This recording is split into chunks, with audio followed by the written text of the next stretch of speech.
마가복음 15장 24절에서 32절 말씀을 교독합니다. 십자가에 못 박고 그 옷을 나눌세 누가 어느 것을 가질까 하여 제비를 뽑더라. 때가 제3시가 되어 십자가에 못 박으니라.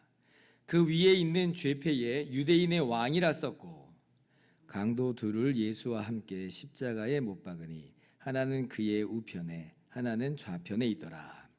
지나가는 자들은 자기 머리를 흔들며 예수를 모욕하여 이르되 아하 성전을 헐고 사흘에 짓는다는 자여 내가 너를 구원하여 십자가에서 내려오라 하고 그와 같이 대제사장들도 서기관들과 함께 희롱하며 서로 말하되 그가 남은 구원하였으되 자기는 구원할 수 없도다.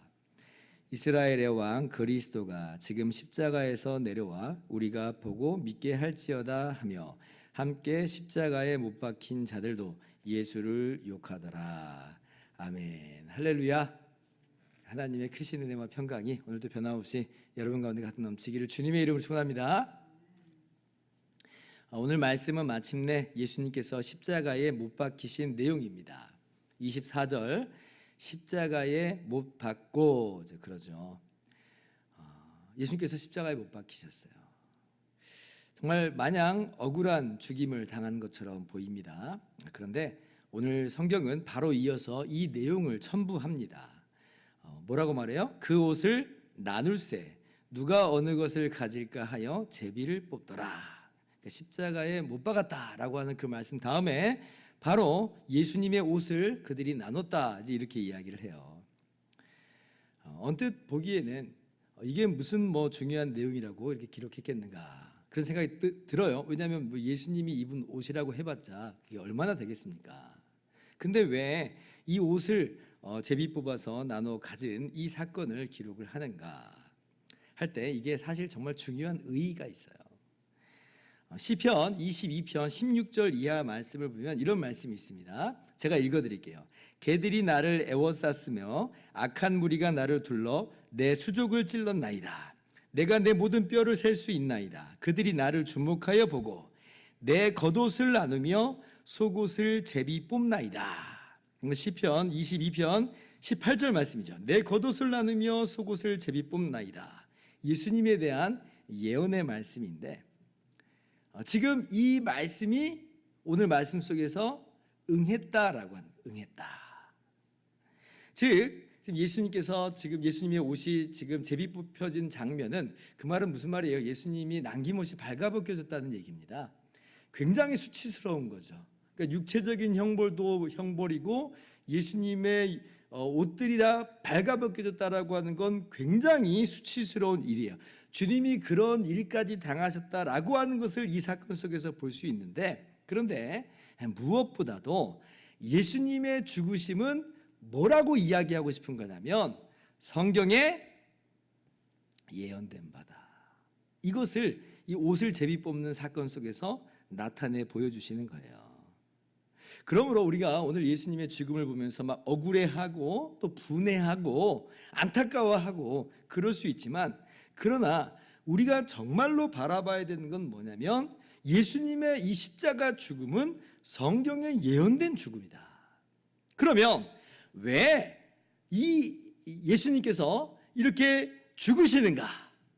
왜 구약의 예수님의 죽음을 이렇게 미리 말씀하여 주시는가라고 할 때에 그것은 지금 어쩔 수 없이 어쩌다가 예수님께서 이런 죽임을 당한 게 아니라는 거죠.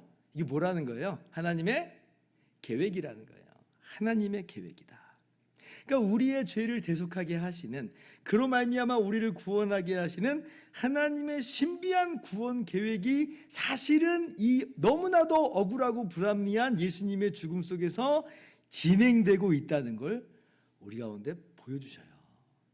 그러므로 우리가 이러한 하나님의 구원 계획을 보지 못한다면 예수님의 죽음을 우리가 아무리 슬퍼해하고 아무리 분해한다 할지라도 그건 아무런 의미가 없어요. 그건 예수님의 죽음을 바라보는 올바른 시각과 올바른 태도가 아닙니다. 우리가 정말 예수님의 죽음을 바라보는 올바른 시각과 태도는 뭐냐면 하나님의 구원 계획이 이루어지고 있는 거구나 라고 하는 걸 봐야 돼요. 하나님이 예수님을 죽도록 하신 거구나.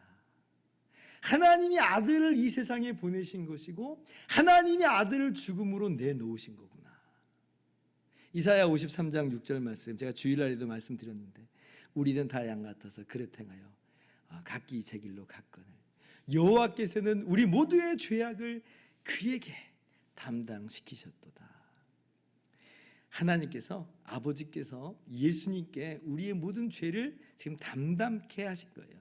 하나님이 그걸 계획하셨고 인간의 죄악 속에서 지금 그 하나님의 계획이 이렇게 너무나도 신비하게 이루어지고 있어요. 그러므로 우리가 오늘 이 말씀 보면서 하나님 아버지의 정말 너무나 놀라운 그 사랑을 발견할 수 있기를 바랍니다. 자, 그래서 예수님께서 십자가에 이제 못 박히십니다. 예수님의 십자가에 못 박히신 시간이 나오죠. 25절 보니까 제3시다. 그래, 제3시다. 그러니까 이거 이제 유대인의 시각으로 우리가 보는데요. 그러면 오전 9시에 못 박혔다라고 우리가 알 수가 있어요. 그리고 33절을 보니까 제6시다 그러죠. 그러니까 항상 유대인의 시간은 더하기 6 하면 됩니다. 로마 시각은 우리하고 똑같아요. 그런데 유대인의 시각은 거기에 더하기 6을 해야 돼요. 마가복음은 유대인의 시각을 기록을 했어요. 그래서 오후 3시까지 매달리셨구나. 이거 우리가 알 수가 있어요. 그러면 오전 9시에서 오후 3시까지 예수님께서 6시간 동안 십자가에 매달리셨다라고 하는 걸 우리가 알 수 있는데 예수님께서 그렇게 십자가에 매달리셨을 때 7마디 말씀을 하시죠. 우리가 그것을 소위 가상칠언이다라고 해서 잘 알고 있습니다. 자, 그리고 이때에 예수님만 말씀하신 것이 아니라 다른 사람들도 뭐라고 하는 내용이 나와요. 오늘 말씀이에요. 그게 여기 세 부류의 사람이 나옵니다. 어떤 사람이 나오냐면 29절 보세요. 지나가는 자들, 그렇죠. 지나가는 자들. 31절에 대제사장들하고 서기관들이 나와요. 그리고 32절에 보면 예수님의 좌우에 못 박힌 강도 둘이 나옵니다. 그러니까 이 세 부류의 사람들도 얘기를 해요. 그런데 오늘 말씀 보면 이들이 하나같이 하는 말이 뭐냐면 네가 너를 구원할 수는 없느냐 이렇게 예수님께 물어봐요. 네가 너를 구원할 수는 없느냐, 십자가에 내려와 봐라 이렇게 얘기합니다. 30절 보세요. 자, 네가 너를 구원하여 십자가에서 내려오라 이렇게 얘기하죠. 지나간 자들이 이렇게 말해요. 그러니까 대제사장들과 서기관들도 마찬가지로 말합니다. 31절 그가 남은 구원하였으되 자기는 구원할 수 없도다. 지금 십자가에서 내려와 우리가 보고 믿게 할지어다. 강도들은 욕했다라고만 이렇게 오늘 말씀 써 있는데 누가복음 23장 39절을 보면 네가 그리스도가 아니냐, 너와 우리를 구원하라 이렇게 얘기해요. 하나같이 하는 말이 뭐예요? 네가 그리스도라면 내려와 봐라는 거예요. 네가 너를 구원할 수는 없느냐라고 지금 이야기하는 겁니다. 여러분, 이 말씀을 들으시는 예수님이 얼마나 기가 막힐까요? 아니, 지금 예수님이 왜 십자가에 달리셨는데요? 누구 때문에 달리셨는데요? 누구를 위해서 달리셨는데요? 이 고난은 다름 아니라 우리의 죄를 대신하신 것이고 우리를 위한 고난이거든요. 근데 내려와 봐라 이러고 있어요. 조롱하고 비웃고 있어요. 사실 사람이 가장 승질날 때 중에 하나가 바로 이런 때입니다. 알아주질 않아요. 내가 누구 때문에 이러고 있는데 근데 정작 그 사람은 알아주지를 못하고 오히려 비난하고 감정을 막 긁잖아요. 그러면 우리는 나 안 해. 내가 누구 때문에 지금 이런 고생을 하고 있는데 라고 하면서 손 탁탁 털어버리고 일어나 버립니다. 우리는 그럴 때가 참 많아요. 만약 예수님께서 진짜 나 안 해 하고 이렇게 손 털고 그냥 내려와 버리셨으면 어떻게 되셨을까? 예수님은 충분히 내려오실 수 있으셨을 겁니다. 하나님의 아들이 그거 하나 못하겠어요. 아무리 철못이 예수님의 손을 단단히 지금 받고 있다 한들 아니 주님께 그게 무슨 의미가 있겠어요. 맘만 먹으면 주님은 내려오실 수 있습니다. 그래서 어떤 목사님이 이렇게도 말씀하셔요. 예수님을 십자가에 매달려 있게 한 것은 철못이 아니라 사랑이었다 이렇게 얘기해요. 사랑이었다. 철못이 너무 단단해가지고 못 내려온 게 아니라는 거예요. 내려오실 수 있지만 안 내려오신 거죠. 사랑 때문에. 왜요? 내려오시면 어떻게 돼요? 내려오시면 우리가 죽는 거예요. 우리가 우리의 죄를 고스란히 떠안고 우리의 죄값을 치러야 됩니다. 죄값을 우리가 받아야 돼요. 영원한 지옥의 형벌을 우리가 받아야 되는 거예요. 그래서 예수님께서는 그러한 우리를 위해서 안 내려오셔요. 우리를 대신해서 끝까지 이 모욕 중에서도 우리의 죄값을 대신 치르고 계십니다. 정말 너무 놀라운 은혜예요. 너무 놀라운 은혜예요. 혹자는 그래서 이제 이걸 이제 뭐라고 말하면 그리스도 최후의 유혹이다 이렇게도 이야기해요. 예수님이 받는 유혹이라는 거죠. 내려올 수 있는데 지금 내려오면 이 고통을 안 받아도 되는데 이 수치 안 받아도 되는데 무엇보다도 하나님의 진노의 잔 안 마셔도 되는데 이러한 이 유혹이 내려와라 하는 유혹이 예수님께 6시간 동안 계속 주어지는 거예요, 사실은. 그러나 주님께서는 이 유혹을 끝까지 이겨내십니다. 끝까지 이겨내세요. 그 숨이 끊어지는 순간까지 내려오시지 않아요.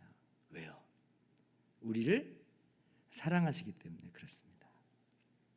우리가 오늘 말씀 보면서 이러한 주님의 사랑을 깊이 묵상할 수 있기를 바라요. 그러니까 예수님의 십자가는 아들을 이렇게 내어놓으시는 아버지의 사랑이 여기 있어요. 하나님께서 계획하신 거예요. 하나님의 뜻이에요, 이게. 끝까지 아버지의 말씀에 순종하면서 우리의 죄값을 대신 담당하시는 바 우리 구주 예수 그리스도의 사랑이 있어요. 내려오시질 않아요. 끝까지 감수하고 계세요. 야, 얼마나 놀라운 은혜와 사랑을 우리가 받았는지 우리가 이 말씀 보면서 다시 한번 더 깊이 묵상하고 또 감사하고 그리고 이 놀라운 구원을 또 이 하루도 또 이 한 주간도 우리의 모든 삶 속에서 만끽하시기를 주님의 이름으로 축원합니다.